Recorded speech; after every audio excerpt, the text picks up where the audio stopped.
नमस्कार विद्यार्थीगण। तो आज हम पढ़ते हैं 3.5.2 सूत्र इकाई द्रव्यमान क्या होता है। तो आओ बच्चों पढ़ते हैं।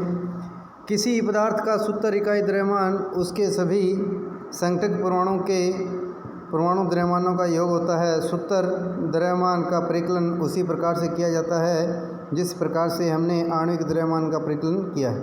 अंतर केवल इतना है कि यहाँ हम उस पदार्थ के लिए सूत्र इकाई का उपयोग करते हैं जिसके संगठक आयन होते हैं। उदाहरण के लिए सोडियम क्लोराइड, इसका सूत्र NaCl। इसके इकाई सूत्र द्रव्यमान का परिकलन निम्न प्रकार से करते हैं। इसमें से जो सोडियम है उसका जो परमाणु की संख्या है वो 1 और इसका द्रव्यमान 23 म्यू प्लस Cl, या अर्थात जो क्लोराइड है, क्लोरीन है, उसका परमाणु 1 और इसका जो द्रव्यमान है वो 35.5 म्यू, तो टोटल हो गया 58.5। तो इस प्रकार से ये इकाई सूत्र द्रव्यमान का सूत्र है।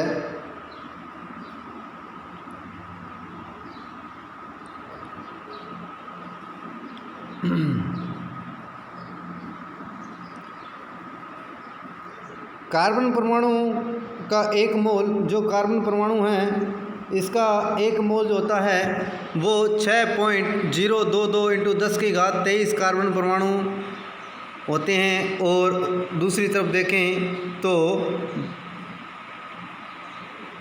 12 गैसीय परमाणु होते हैं। 12 क्या होता है? गैसीय कार्बन परमाणु।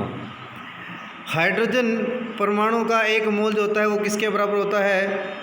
6.022 × 10⁻23 हाइड्रोजन परमाणु, या 1 ग्राम हाइड्रोजन परमाणु के, या एक जो गैसीय है 1 ग्राम गैसीय परमाणु हाइड्रोजन परमाणु के बराबर होता है। इसी प्रकार से अणुओं का एक मोल जो होता है वो 6.022 × 10⁻23 अणुओं की संख्या और आणविक द्रव्यमान इसके बराबर। मोल संकल्पना। यहाँ हम हाइड्रोजन एवं ऑक्सीजन की किसी अभिक्रिया का उदाहरण लेते हैं जिसमें जल निर्मित होता है। 2H2 + O2 समीकरण जो बनेगी, संयोग करके क्या बनेगा? 2H2O, अर्थात एक जल का अणु बनेगा। उपरोक्त अभिक्रिया यह निर्दिष्ट करती है कि हाइड्रोजन के 2 अणु ऑक्सीजन के एक अणु के साथ अभिक्रिया करके जल के 2 अणु निर्मित करते हैं, अथवा हाइड्रोजन अणु के 4 म्यू ऑक्सीजन अणु के 32 म्यू के साथ संयोग करके 36 म्यू जल अणु बनाते हैं। उपरोक्त समीकरण से यह निष्कर्ष निकाल सकते हैं कि हम किसी पदार्थ की मात्रा उसके द्रव्यमान से अथवा उसके परमाणु की संख्या से अभिलक्षित कर सकते हैं, परंतु यह रासायनिक अभिक्रिया समीकरण से अभिक्रिया में भाग लेने वाले परमाणु अथवा अणुओं की संख्या सीधे प्राप्त हो जाती है। इसीलिए पदार्थों की मात्राओं का ज्ञान उसके द्रव्यमान के आधार की अपेक्षा उसके अणु व परमाणु की संख्या के आधार पर प्राप्त करना अधिक सुविधाजनक होता है। अतः एक नई इकाई मोल प्रस्तावित की गई। क्या की गई? इकाई मोल। किसी स्पीशीज या परमाणु, अणु, आयन आदि के कण के एक मोल के परमाणु की वह संख्या जो ग्राम में उनके परमाणु अथवा आणविक द्रव्यमान के बराबर होती है, एक मोल कहलाता है। किसी पदार्थ के एक मोल में कणों की संख्या निश्चित होती है जिसका मान 6.022 × 10⁻23 होता है। एक मोल का मान कितना होता है? 6.022 × 10⁻23। यह मान प्रायोगिक विधि से स्पष्ट किया गया है। इसका अवोगाद्रो स्थिरांक व अवोगाद्रो संख्या कहते हैं, जिसको n0 से निरूपित किया जाता है। यह नाम इतालवी वैज्ञानिक एमिडो अवोगाद्रो के समान में रखा गया। एक मोल, किसी पदार्थ का एक मोल जो है वो 6.022 × 10⁻23 संख्या के बराबर होता है। एक दर्जन 12 के बराबर होती है और एक ग्रुस जो होता है वो 144 के बराबर होता है। यद्यपि मोल एक संख्या से संबंधित है, परंतु दर्जन व ग्रुस की तुलना में इसका एक और लाभ है, वह यह है कि किसी विशिष्ट पदार्थ के एक मोल में द्रव्यमान निश्चित होता है।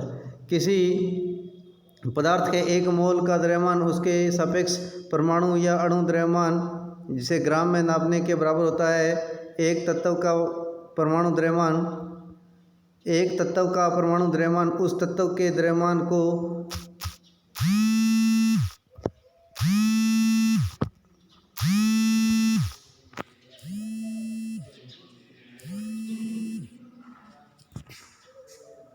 परमाणु द्रव्यमान किसी तत्व के परमाणु के 1 मोल का द्रव्यमान उसको मोलर द्रव्यमान कहते हैं। हमें उसी संख्यात्मक मान को लेना पड़ेगा, परंतु इकाई को म्यू से ग्राम में परिवर्तित करना होगा। परमाणु के मोलर द्रव्यमान को ग्राम परमाणु द्रव्यमान भी कहते हैं। उदाहरण के लिए हाइड्रोजन परमाणु का द्रव्यमान 1 म्यू होता है, अतः हाइड्रोजन का ग्राम परमाणु द्रव्यमान 1 ग्राम होता है।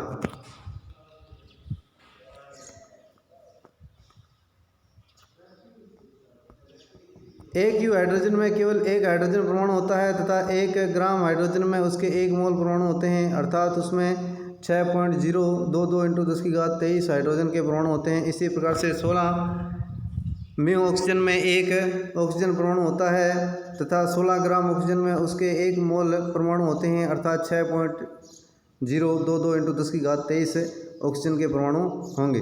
किसी परमाणु के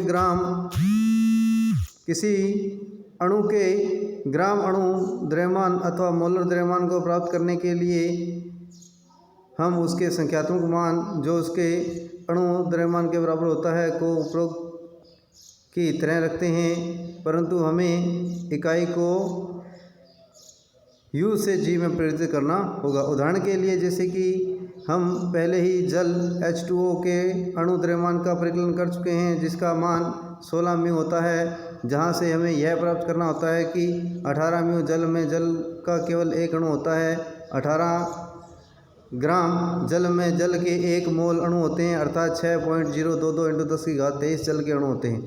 रासायनिकों को अभिक्रिया को संपन्न कराने के लिए परमाणु व अणुओं की संख्या की आवश्यकता होती है, जिसके लिए उन्हें द्रव्यमानों का ग्रामों में संख्याओं के साथ संबंधित करना पड़ता है।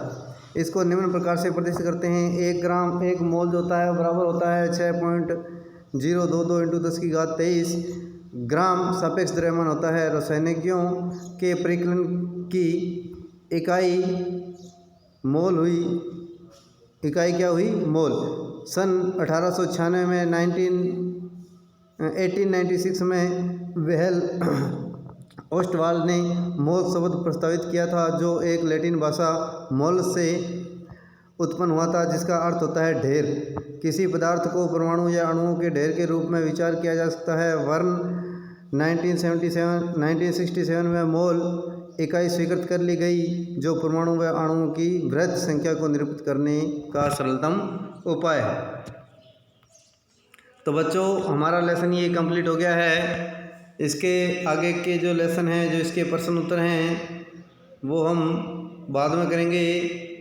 तो आज के लिए इतना ही। धन्यवाद। शुभ दिन।